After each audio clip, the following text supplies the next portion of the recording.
Hello बच्चों, today we will start next lecture on ITF. तो आज की जो लेक्चर का कंटेंट है वो है कंडीशनल आइडेंटिटीज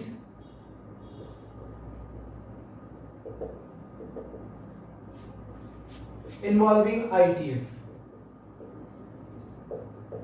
इसको पढ़ाने से पहले अब आज मैं रिवीजन नहीं करा रहा हूं ना, ठीक है। आपको पता ही क्या क्या पढ़ लियो आप, मैक्सिमम आईटीएफ तो आप पढ़ ही लियो। अभी कुछ बाय प्रोडक्ट हैं प्रोडक्ट के मतलब इस चैप्टर के, तो वो अपने को पढ़ना है। Conditional identities involving ITF.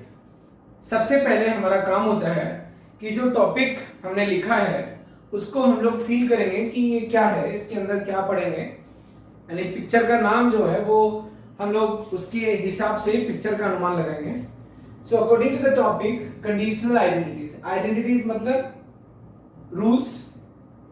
Identities जैसे algebraic identity a plus b whole square equals to a square plus 2ab plus b square.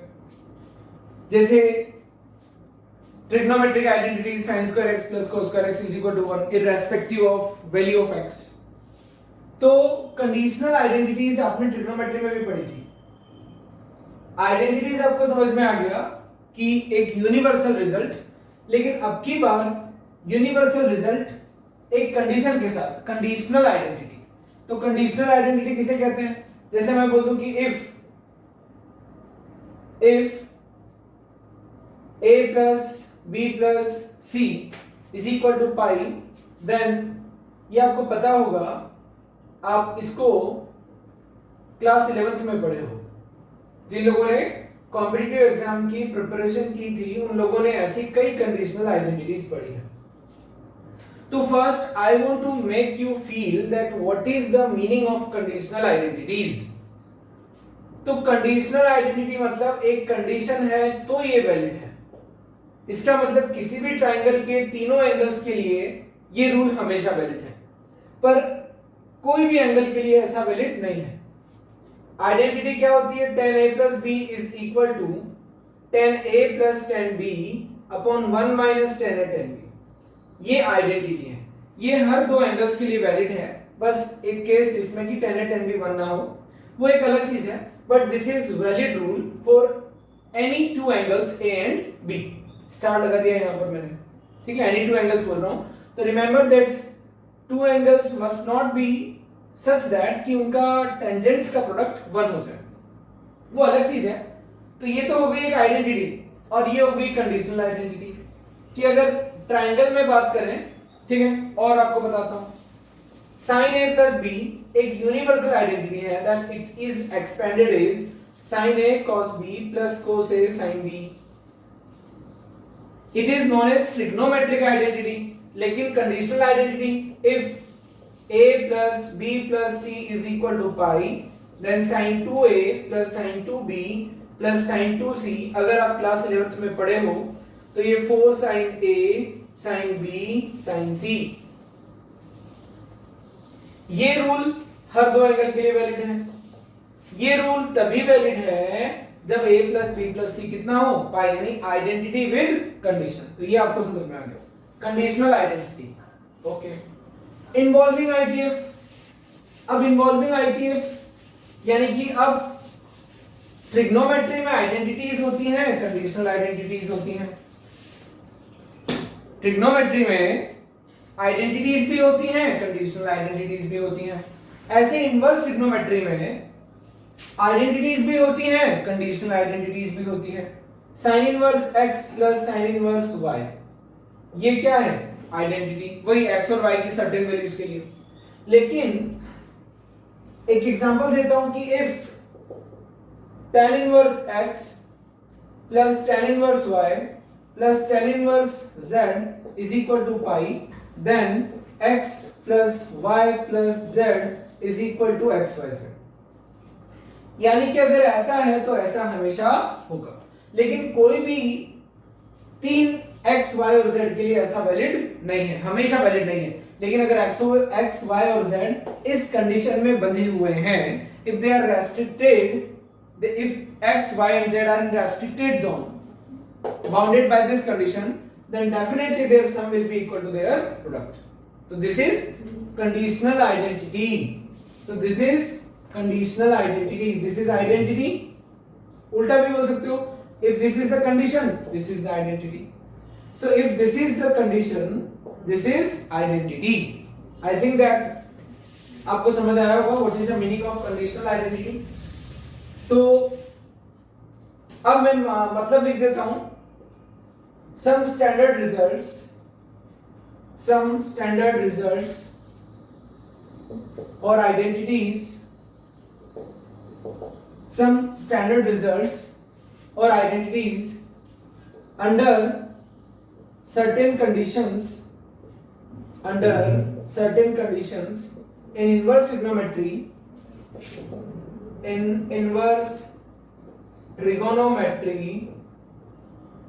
are known as conditional identities.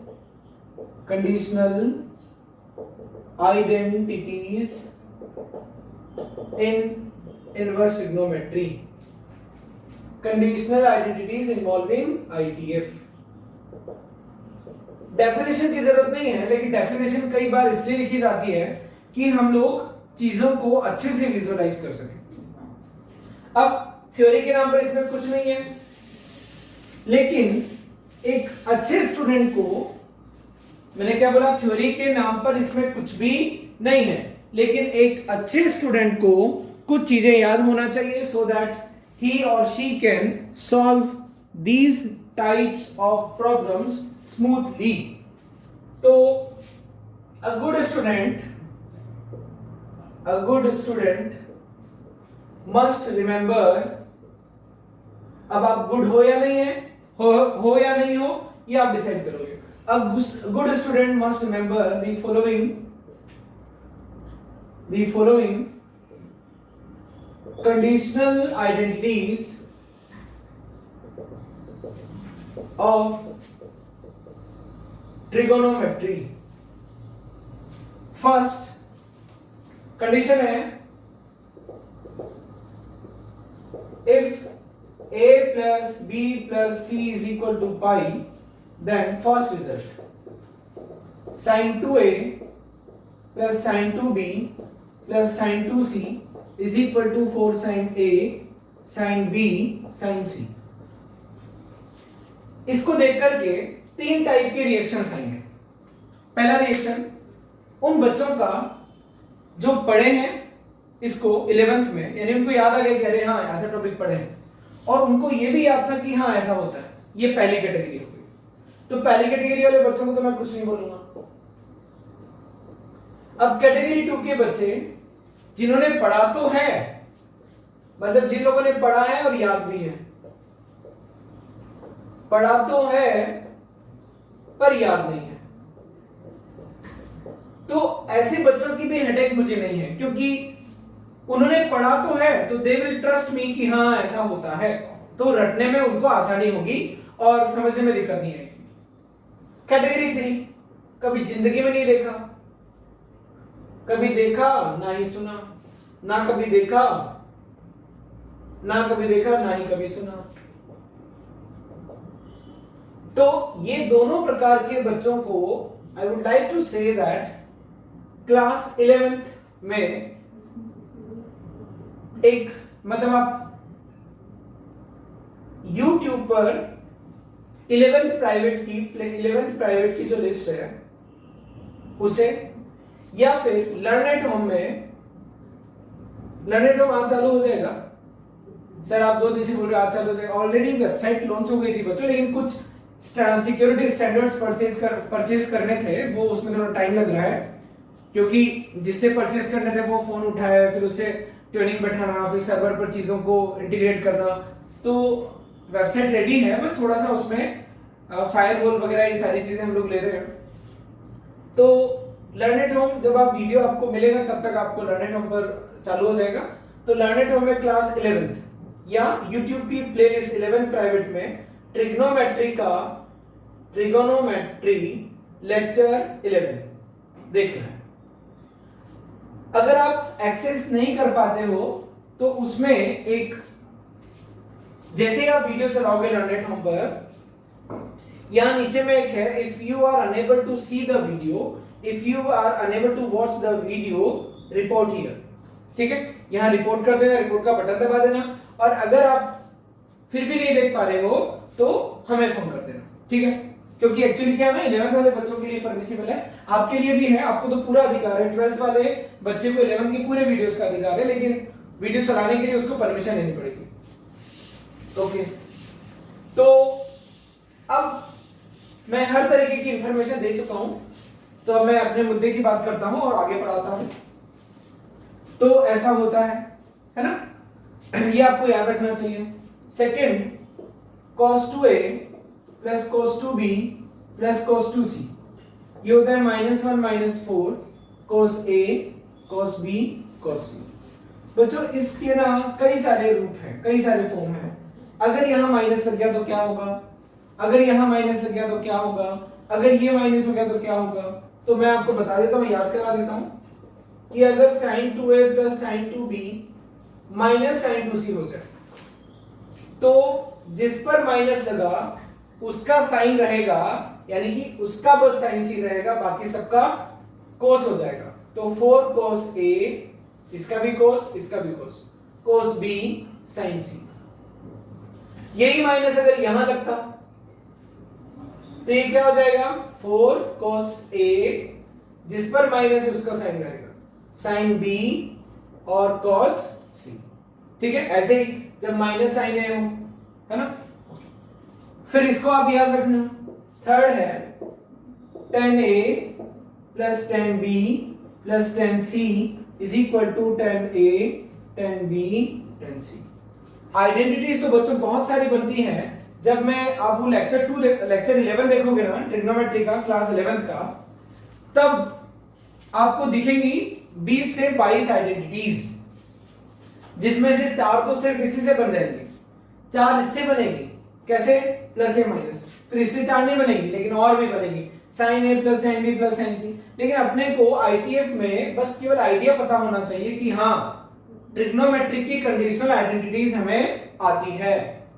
अगर आपको ये याद रहेगा तो क्वेश्चन आपसे बहुत इजीली होगा, और याद नहीं है तो आप परेशान होंगे, है ना।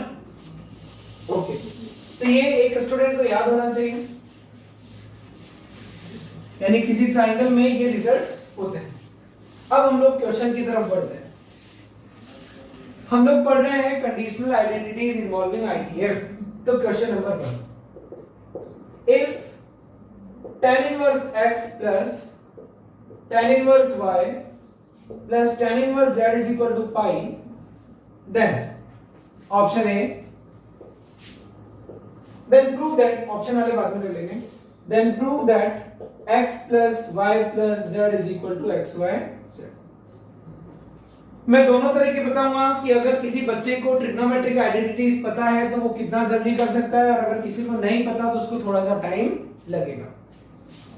अगर आप ये सोचो कि मैं इसको इस तरीके से कर लूं, तो मैं कई तरीके डिस्कस करता हूं। तरीका नंबर 1, जब भी आप आईटीएफ में फंसते हो, अप्रोच 1, जब भी आप आईटीएफ में फंसते हो, मैंने आपको क्या बोला है कि आपको कुछ मंत्र याद रखना है। वो की पॉइंट है, every ITF is an angle. तो this is an angle, angle A, this is an angle, angle B, this is an angle सी।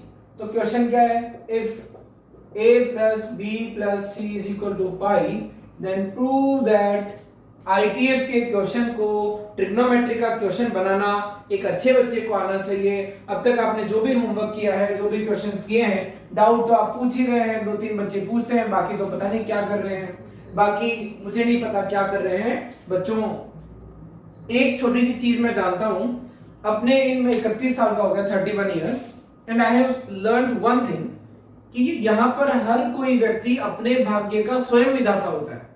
ठीक है, मतलब अपना भाग्य व्यक्ति खुद लिखता है। पर्सन मतलब is the owner of his own fat और डेस्टिनी। तो ये आप डिसाइड करोगे कि आपको क्या बनना है, एक निर्लज्ज टाइम पास करने वाला, दिन भर बैठे रहने वाला आदमी बनना है, या एक एनर्जेटिक सिस्टमेटिक आदमी आपको बनना है। आपको एक ऐसा आदमी बनना है जो सिर्फ खाने के लिए कमा रहा है और बस अच्छा कमा रहा है और खा रहा है और बस जी रहा है और एक दिन मर जाएगा, या ऐसा आदमी बनना है कि आपको हर दिन अपने ऊपर प्राउड हो।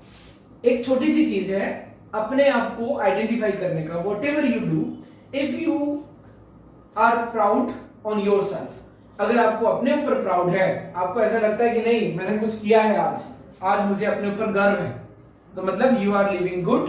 और अगर आपको अपने ऊपर गर्व नहीं है बच्चों, तो कहीं ना कहीं कमी है। अपने ऊपर गर्व है इसका मतलब ये नहीं है कि जब तक आप देश के प्रधानमंत्री नहीं बनोगे तब तक आपकी कंडीशंस ऐसी, आपको कंडीशंस अपने ऊपर नहीं डालनी है। आप अपने ड्रीम्स से अपने आप को कंपेयर मत करना। आप ये देखो, क्योंकि अगर मान लो आपने ये ठान लिया कि नहीं मुझे आईएएस बनना है, तो इसका मतलब तो ये हुआ कि जब तक आप आईएएस नहीं बनोगे तब तक आपको अपने ऊपर प्राउड नहीं होगा। गलत बात। आप अपने ऊपर प्राउड है या नहीं है इसका पता कैसे लगाओगे? आप अपने डेली रूटीन के काम को पूरा कर पाए कि नहीं कर पाए। आपके आज के दिन के क्या क्या टास्क हैं, अगर वो टास्क आपने पूरे किए तो आपको अपने ऊपर प्राउड होना चाहिए, होगा कि आज मैंने आज के दिन को बेकार नहीं जाने दिया, भगवान ने जो मुझे टाइम दिया I am utilizing that time.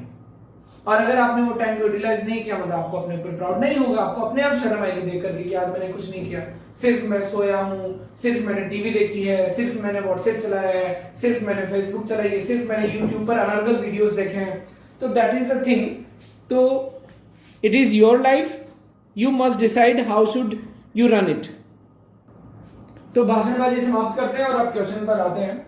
If a plus B, क्योंकि every ITF is an angle, तो a b और c, a plus B plus C is equal to pi, then prove that, क्या क्वेश्चन बन गया ये, ITF के question को trigonometry में ले जा रहे हैं। देन प्रूव दैट x मतलब 10a, then prove that 10a plus 10b plus 10c is equal to x मतलब 10a, y मतलब 10b और z मतलब 10c। ये प्रूव करना है। मतलब क्वेश्चन क्या बन गया, इसको तो गोली मारो, ये प्रूव करना है। तो ट्रिग्नोमेट्री का क्वेश्चन बन गया। Since a plus b plus c is equal to pi, this means a plus b is equal to pi minus c। मुझे ये वाला रिजल्ट लाना है। अब ये वाला रिजल्ट लाना है तो ये तो कोई फॉर्मूला मुझे पता नहीं है कि 10a plus 10b कुछ होता है क्या। हाँ, लेकिन मुझे ये पता है कि सर 10a 10b और 10c को इंट्रोड्यूस कराना है, तो यहां हम लोग 10 ले लेते हैं, यहां पर भी ले सकते थे, लेकिन अगर यहां पर लेंगे तो 10a plus b plus c का फॉर्मूला लगाना पड़ेगा। तो ये हो गया 10a plus b is equal to 10 pi minus c। 10a plus b, 10a plus 10b upon 1 minus 10a 10b is equal to 10c minus का pi minus c है ना, तो 10c तो आना ही है, pi minus c second quadrant में 10 का राज नहीं होता, साइन का होता है। अभी क्या बन गया, 10a plus 10b is equal to minus 10c plus 10a 10b 10c, so it becomes 10a plus 10b plus 10c is equal to 10a plus 10b plus 10c, sorry 10a into 10b into 10c, ये इधर बचेगा। आया समझ में? ठीक है। ये simple सा क्वेश्चन था तो हमने कर दिया प्रूव, यानी कि क्या कर दिया prove, this implies x plus y plus z is equal to x y z। यही तो प्रूव करना था। ओके, अगला क्वेश्चन देखते हैं। नहीं, इसकी एक और अप्रोच मुझे बतानी थी आपको।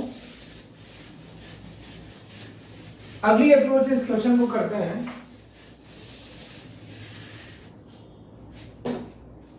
अप्रोच नंबर 2, क्वेश्चन था कि if tan inverse x plus tan inverse y plus tan inverse z is equal to pi, then prove that x plus y plus z is equal to x y z। इसको prove करते हैं। अब की बार मैं ये कहूंगा कि मुझे क्या दिया हुआ है, tan inverse x plus tan inverse y is equal to pi minus tan inverse z। Formula लगा देता हूं, तो ये बन गया tan inverse x plus y upon 1 minus xy। ठीक है, फिर उसके बाद में pi minus tan inverse z, ये बन जाएगा। अब मैं इसको कैसे इवेल्युएट करूं, ठीक है, तो यहां पर थोड़ी सी दिक्कत आ रही है, मैं इसको क्या बोल सकता हूं, pi by two plus pi by two minus tan inverse Z, ये हो जाएगा pi by two plus cot inverse Z, ये हो गया tan inverse x plus Y upon ये। लेकिन अप्रोच मैं आपको सजेस्ट नहीं करूंगा, आगे जाकर के आईटीएफ की ही अप्रोच से इन क्वेश्चंस में जो कि कंडीशनल आइडेंटिटीज पर बेस्ड होते हैं उनमें आप अटक जाओगे। अब इसको उधर भेजा कॉट इनवर्स जेड और उसको उधर लाया, तो pi by two minus tan inverse को, तो क्या बन जाएगा cot inverse x plus Y upon one minus x y, क्योंकि pi by two minus tan inverse of something. ठीक है, अब कॉट इनवर्स जेड को क्या लिख सकता हूं, ये कॉट इनवर्स जेड है, ये इधर आ जाएगा। अब मुझे रिलेशन लाना था X plus Y plus Z is equal to X Y Z. अभी तो मैं कंपेयर कर नहीं सकता, है ना। ठीक है, तो मैं कैसे करूंगा इसको, यहां पर माइनस कॉट इनवर्स जेड को मैं क्या लिख सकता हूं, आप एक बार सोचो। क्योंकि एक्स वाई जेड पॉजिटिव है, तीन एक्यूट एंगल्स का सम पाई है, और नहीं है तो अपने को मान करके चलना है फेवरेबल जोन में रहना है हमेशा, जब भी कोई कंडीशन नहीं दी। तो मैं इसको लिख सकता हूं माइनस का tan इनवर्स 1 बाय z, इसको भी tan इनवर्स में लिख देता हूं 1 minus x Y upon X plus Y, वापस से tan इनवर्स में पहुंच गए हम लोग। अब इसको क्या लिख सकता हूं tan inverse minus 1 by z, क्योंकि आपको पता है tan inverse minus x is equal to minus tan inverse x, tan inverse 1 minus x Y upon X plus Y. Now I can compare minus 1 by z is equal to 1 minus x Y upon X plus cross multiply minus X minus Y, अब आ जाएगा z minus x Y z। You may check it, x plus Y plus z is equal to X Y z। लेकिन ये approach मैं कभी भी suggest नहीं करूंगा, एकदम बेकार अप्रोच है, क्योंकि अभी तो हो गया, आगे आपको बहुत परेशान करेगी। तो क्या अप्रोच सजेस्ट कर रहे हो सर आप, मैं बोल रहा हूं कि ऐसे क्वेश्चंस को ट्रिग्नोमेट्री के क्वेश्चंस में कन्वर्ट कर दो, फिर सॉल्व करो। तीसरी अप्रोच ये थी कि एक अच्छे बच्चे को ऑलरेडी पता रहेगा कि a plus B plus C अगर पाई है तो tan a plus tan b plus tan c is always equal to tan a tan b tan c। अगला क्वेश्चन है,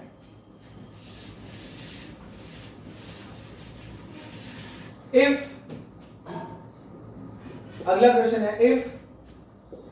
sin inverse x plus sin inverse y plus sin inverse z is equal to pi, then x root over 1 minus x square, then prove that y root over 1 minus y square, z root over 1 minus z square is equal to option A xyz, option B 2xyz, option C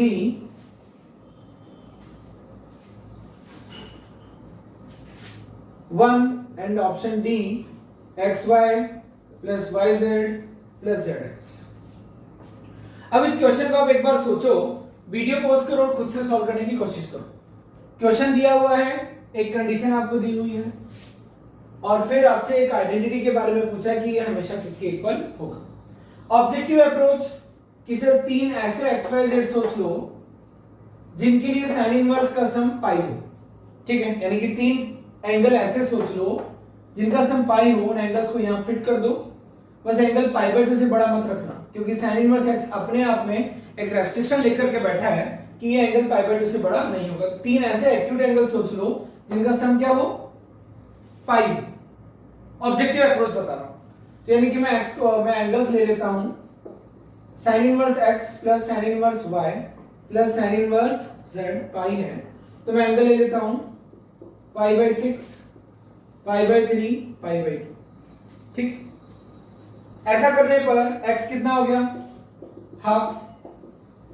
ये बैठ रहा है ना, इन तीनों का सम, हर ITF एक angle होता है, इन तीनों का सम पाई बैठ रहा है, ट्रायंगल के एंगल हो गए थे। y हो जाएगा √3/2 और z हो जाएगा 1। अब आप देखो, आपसे क्या पूछा है, x into root over 1 minus X square, 1/2 into root over 1 minus 1/4, √3/2 into root over 1 minus 3/4 plus 1 root over 1 minus 1। तो ये तो निपट लिया। फिर ये क्या आया, 1/2 इंटू √3/2, फिर ये क्या आया, √3/2 इंटू 1/2।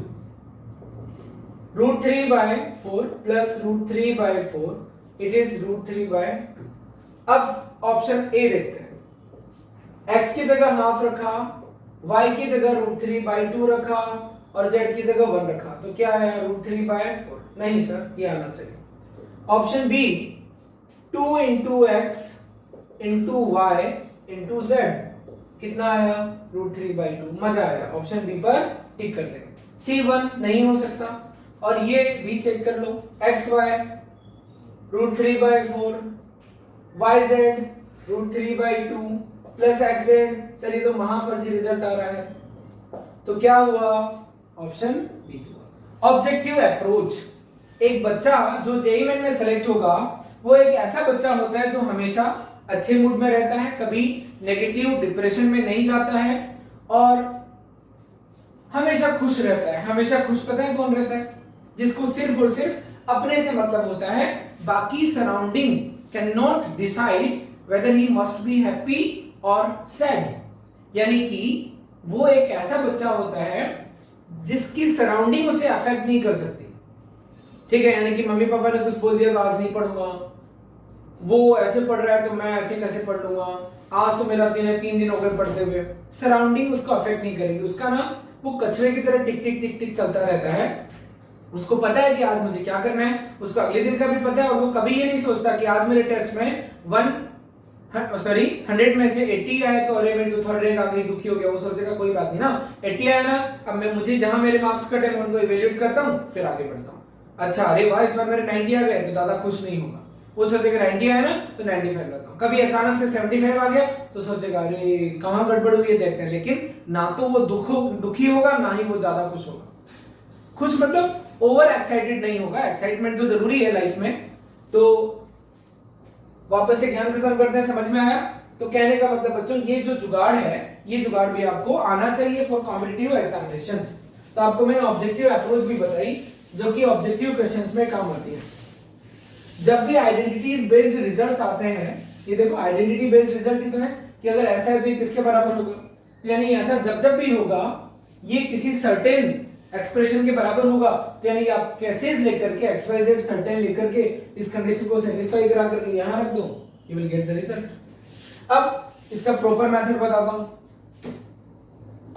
प्रॉपर मेथड क्या है, देखो sin inverse x plus sin inverse y plus sin inverse z, ये क्या है pi. So this is angle A, हर ITF एक एंगल होता है। तो क्वेश्चन क्या बन गया, if a plus b plus c is equal to pi then sin a, अच्छे से देख लो, √1 minus sin square यानी cos a plus sin b cos b plus sin c cos c किसके इक्वल होगा, ये आपको बता रहा है। इसको देख करके मुझे क्या याद आया, 2 से मल्टीप्लाई कर दो और 2 से डिवाइड कर दो, तो क्या बन जाएगा sin 2a plus sin 2b plus sin 2c। ठीक है, अब आपको पता होना चाहिए कि ट्राइंगल में जब a plus b plus c पाई होता है तब ये क्या होता है। तो या तो आप डिराइव करोगे, समझ रहे हो ना, या तो आप डिराइव करोगे या आपको पता होगा कि ये होता है 4 sin a sin b। जिसको एकदम बहुत बुरा लग रहा है ना बच्चों, उसको बस यही बात बुरी लग रही है कि सर ये क्या आपके मन का राज है कि जैसे मन में आ रहा है वैसे लिख रहे हो। लेकिन ये मेरे लिए बहुत मामूली सी बात है। जो बच्चा 11th में कंडीशनल आइडेंटिटीज पढ़ा है उसके लिए बहुत मामूली सी बात है। तो मैंने आपको शुरू में बताया ना, जिस बच्चे ने नहीं पढ़ा वो ट्रिग्नोमेट्री का लेक्चर 2 जरूर देखे, लेक्चर 11 जरूर देखे। 4 sin a sin b sin c, ये क्या हो गया 2, ये बन गया 2 sin a sin b sin c। और अगर आप लंबा जाओगे तो फिर ये होगा कि आप इसको जब ट्रिग्नोमेट्री का बना चुके तो इसको क्या प्रूव करना है, अपने को प्रूव नहीं करना है ये किसके बराबर होगा। तो बेसिकली ये अब इसको आगे सॉल्व करेंगे, तो सॉल्व कैसे करेंगे, यानी आपको कंडीशन के साथ सॉल्व करना है हाफ, अब इसको सॉल्व करना है। तो sin c plus sin d, 2 sin c plus d by 2 cos c minus d by 2, फिर 2 sin c। लेक्चर तो आपको देखना ही पड़ेगा जिन लोगों को नहीं आता है। अब 2 sin a प्लस b को क्या लिख दूंगा, पाई माइनस c। इसको मैंने हाफ एंगल फॉर्मूले से बदल दिया था। जब आप ऐसे इसको सॉल्व करोगे ये क्या बन गया, साइन सी, तो 2 साइन सी कॉमन ले लिया, क्या बना cos a माइनस बी और cos c, c को लिख दूंगा pi minus a plus B, तो ये बन गया हाफ इंटू 2, तो यानी sine C into cos a minus B minus cos a plus B, और again it is sine C, ये क्या है, ये है 2 साइन a साइन b, तो overall the result is 2 sine a sine b sine c means 2xyz, क्योंकि sign a x है और साइन b y है और साइन c z है।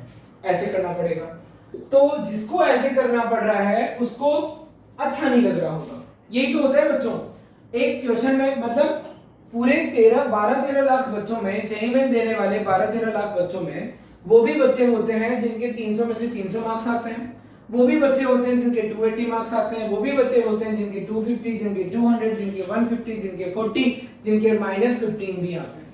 डिपेंड ये करता है कि चीजें सब रिलेवेंट है, आपने कितना पढ़ा, आपको क्वेश्चन देख करके आपके अंदर से रिएक्शन कैसा आया, वो कब आएगा, जब आप ज्यादा से ज्यादा चीजों को समझ पाओगे, या आपकी मेमोरी उस लेवल, मेमोरी नहीं, आपका माइंड उस लेवल का हो पाएगा कि प्रॉब्लम को देख करके आपको अप्रोच मिल जाए कि अरे ये कैसे सॉल्व होगा, तो वही इंपॉर्टेंट है। और अप्रोचेस कैसे मिलती हैं, सोचने से, चिंतन से। चिंतन क्या होता है कि जब आप कोई चीज पढ़ो तो उसके डिफरेंट आयामों, आयाम मतलब एस्पेक्ट्स को पढ़ो, एस्पेक्ट्स मतलब क्यों हुआ, कैसे हुआ, सर आपने ऐसे क्यों किया, टाइम देख करके पढ़ो, परेशान होकर के मत पढ़ो अरे जल्दी जल्दी सिलेबस पूरा करना, ऐसे कभी फायदा नहीं होगा। ये हुआ। अगला क्वेश्चन देखते हैं,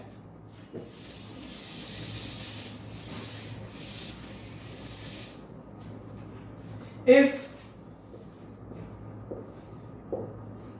cos inverse x plus cos inverse y plus cos inverse z is equal to pi, then x square plus y square plus z square, x square plus y square plus z square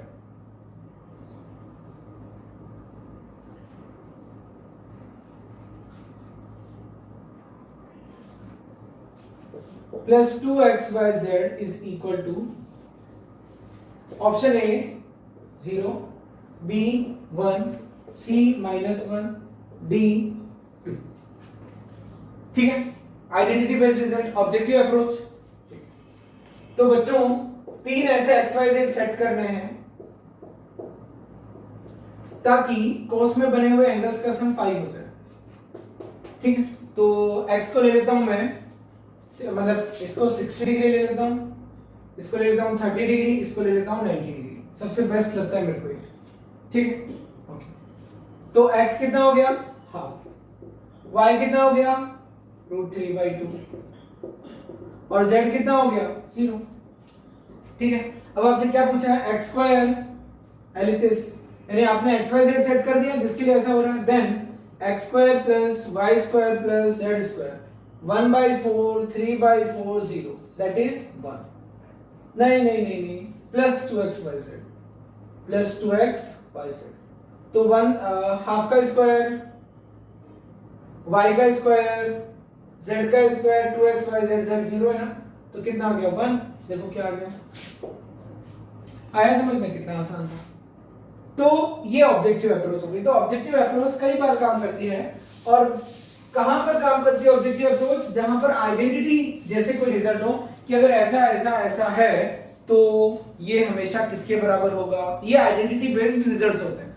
तो जब भी ऐसा question हो कि ऐसा ऐसा होने पर ये हमेशा किसके बराबर होगा, तो वहां पर ऑब्जेक्टिव अप्रोच, और ऑब्जेक्टिव अप्रोच बच्चों टीचर सिर्फ बता सकता है, पता तो आप ही लगा सकते हो कि किस क्वेश्चन में ऑब्जेक्टिव अप्रोच लगेगी या नहीं लगेगी। ये आदत आपकी कैसे एनहेंस होगी, कैसे इंप्रूव होगी, जब आप क्वेश्चन करो तो हमेशा ये सोचो कि कोई जुगाड़ है क्या, अच्छा ठीक है तरीके से तो हो गया, टाइम भी मुझे ठीक लगा, लेकिन क्या कोई जुगाड़ था क्या ऑब्जेक्टिव अप्रोच, या तो ऐसे सोचो, या फिर ऐसे सोचो कि अगर किसी क्वेश्चन में आपको 2 मिनट 3 मिनट से ज्यादा लग गए तो उसमें जुगाड़ ढूंढो। कोई क्वेश्चन में आपको अप्रोच नहीं मिल रही तो जुगाड़ ढूंढो, और जुगाड़ ढूंढते ढूंढते ना बच्चे ऑब्जेक्टिव अप्रोच में एकदम माहिर हो जाते हैं। अब सिस्टमेटिक करते हैं। तो क्वेश्चन क्या है कि इफ इसको मैंने ए ले लिया, ये बी और ये सी, हर आईटीएफ एक एंगल होता है। तो if a plus B plus C is equal to pi, then मुझसे पूछा है cos square a plus cos square b plus cos square c plus 2 cos a cos b और cos c क्या होगा। तो अब मुझे ये सॉल्व करना है। तो बच्चों यहां पर ट्रिग्नोमेट्रिक आइडेंटिटी, मतलब अगर a प्लस बी प्लस सी पाई है तो ये किसके बराबर होगा, ये आपको आना चाहिए। तो देखो मैं कैसे कर रहा हूं इसको, यहां पर ये cos स्क्वायर c होगा, मैं इसको ऐसे कर रहा हूं कि ये 1 plus cos 2a by 2, 1 plus cos 2b by 2। ये मैं आपको बताने के लिए नहीं बता रहा हूं, मैं कैसे करता वो सिखा रहा हूं। फिर आपको बोलूंगा कि बच्चों आपको भी ऐसे ही करना आना चाहिए था। तो कब आता, क्योंकि मुझे पता है कि a plus B plus C is equal to pi होने पर ये क्या होता है, ये भी पता था, लेकिन मैंने डायरेक्ट उसको लिखा नहीं। मुझे पता है कि cos 2a plus cos 2b plus cos 2c एक आइडेंटिटी होती है ट्रिग्नोमेट्री में। तो क्या हो गया 1/2 3/2 plus half cos 2a plus cos 2b plus cos 2c plus 2 cos a cos b cos c। अब 3/2 plus half, it is -1 minus 4 cos a cos b cos c plus 2 cos a cos b cos c। It is 3/2 minus 1/2, that is 1 minus 2 cos a cos b cos c plus 2 cos a cos b cos c। ये निपट लिया, क्या आया 1। चूंकि मुझे पता था इसीलिए आपको भी पता होना चाहिए। तो बच्चों अब आप डिसाइड करो कि आपको क्या करना है, लेक्चर 11 देखना है या नहीं देखना, या फिर आप ऐसे ही समझ जा रहे हो, या फिर आप ऑब्जेक्टिव अप्रोच से सारे क्वेश्चंस को कर डालोगे। It is up to you. और इतना इंपॉर्टेंट नहीं है, लेकिन जब आ जाएगा, अगर जेईई मेन में बहुत कम ही पूछा गया है, लेकिन अगर आ गया तो आपको बहुत अफसोस होगा कि बहुत सिंपल था, हम कर सकते थे। तो ये था बच्चों कंडीशनल आइडेंटिटीज इन्वॉल्विंग आईटीएफ। आपको मैंने होमवर्क दिया हुआ है, ठीक है।